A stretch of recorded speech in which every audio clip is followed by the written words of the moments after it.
play a great cheer sound. That's actually normally just coming through in there, but we've got our mics kind of picking up that audio. But we've got tons of fun little sound effects. So, we found some people love like having dumb, sarcastic things happen, and we'll try to pick up on like what's their style of humor. And so sometimes it's like, yeah, you did great. And, like it's when people are trying to figure out whatever they're doing, we can start playing them the Jeopardy thinking music. And then for us on the editing end, we've also got these abilities to set markers. So as we're recording, we can say, hey, we're going to need to cut something in post, so I'm going to set a marker there, and it's recording the time code and putting it in a Notion document for us. And so it doesn't say exactly anything. Obviously, afterwards, we just know that we made a note of a cut needs to happen at this point.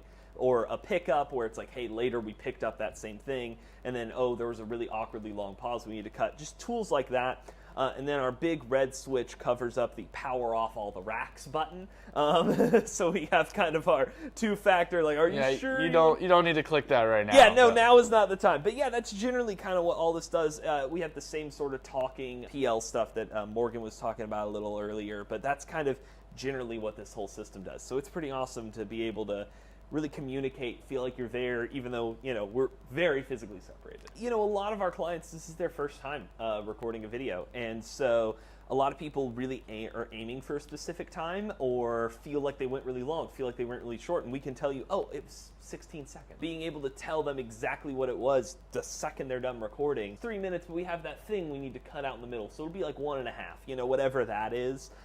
Being able to tell them that immediately after, that feedback really makes people feel like, okay, I know what's happening. A lot of the world, you'll see people do the like, we'll fix it in post. There's that's kind of a joke that's around for forever. But like here, it's like we're telling you what we're gonna do. Like it's like, how are we gonna fix it? It's like, oh well, we're gonna record you saying that sentence again, and then we'll put that back in there. And so that way, the client knows what's gonna happen, and they understand the process a bit more. And we try to do that in a way that's not super overwhelming to them, and they can kind of get it and go, okay, I understand what's going on now. Over here, this is what's doing all our keying in real time, right? And so I can look at, well, here is the raw camera feed, and you see how it switched up there. Mm-hmm. It's because that's kind of showing us our ultimate monitor. But this is